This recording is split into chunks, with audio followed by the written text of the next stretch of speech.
Gentrification is the process of changing a district so that it conforms to middle-class ideals. This concept is often viewed in a negative light, but it has pros and cons. Macon has seen its fair share of gentrification lately. In recent years, Mercer has made Macon a thriving college town, full of things for young people to do for fun. Here, the process of gentrification is beneficial in that it attracts middle-class families and hardworking academics to live in the area, creating a safe environment for young people to hang out. Mercer, along with other institutions around Macon, have done their best to make the city a safe and beautiful place for people to live. Mercer has built lofts around the campus and in Midtown near the law school, meaning that students are close to downtown. One way Mercer has been involved in the community is through the community gardens, headed up by Naomi Johnson.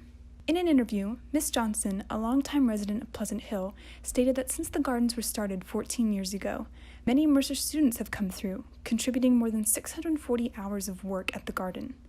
Students have also contributed more than 1,000 hours to the ongoing cleanup effort in Linwood Cemetery. Mercer also prides itself on the part it takes in community redevelopment. They have taken the initiative to engage in revitalization projects throughout the city, cleaning them up to make a prettier, safer area.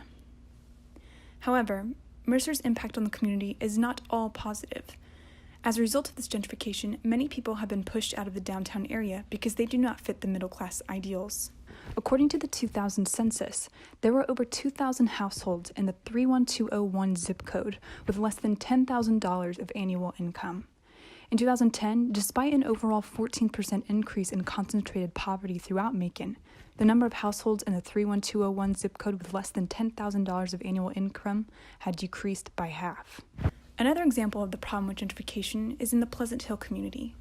Pleasant Hill is a neighborhood just outside of downtown to the west. Back in the 60s, it was a beautiful place, as Peter Gibbons, a longtime resident, describes in the following interview. This was a place that people wanted to be. Yeah, this was a place that they yearned to be. Yeah, I wish I could live in Pleasant Hill. Ms. Johnson also discusses the fact that Pleasant Hill had great opportunities for education, and it was a place with a sense of community. Everyone shared things, their fruits and vegetables, the raising of their children, gossip. But in the 1960s, I-75 was built right in the middle of the neighborhood, cutting the community in half, literally. When I-75 was first cut through Pleasant Hill, it almost cut the community in half. And so you have that side over there and this side over here. There was this feeling of, well, those are projects over there, so realistically Pleasant Hill is over on this side. And there were a lot of people who said, no, we're not dealing with that. We're not dealing with that. This was always Pleasant Hill, and it's always going to stay that way. People were forced to move as the Department of Transportation required certain houses to be demolished. Many of these houses are what people consider to be eyesores, but this is the very definition of gentrification.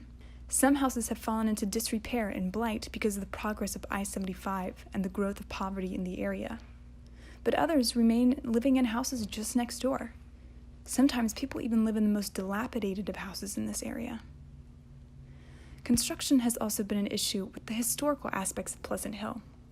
Many famous people have come from the area, including Little Richard.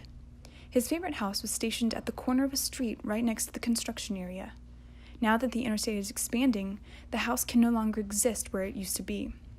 Last year, it was moved to a new location in order to keep the historical nature intact. The house is now a community and resource center dedicated to the many people who come from Pleasant Hill. The construction of I-75 is a costly endeavor that will take around a decade to complete. Although it is unsightly now, one day it will be beautiful and will mark the progress of the city of Macon. The Georgia Department of Transportation is working closely with members of the Pleasant Hill community in order to keep history alive. They are reworking Linwood Cemetery and adding a new park named after Jefferson Long, the first black man to speak in Congress. Gentrification is usually harmful to a community, but it can sometimes bring about good changes too. The people of Macon are working together with the state government to make the city a better place without harming its rich history and causing increases in concentrated poverty. The problem is not yet solved, but we have hope that one day it will be.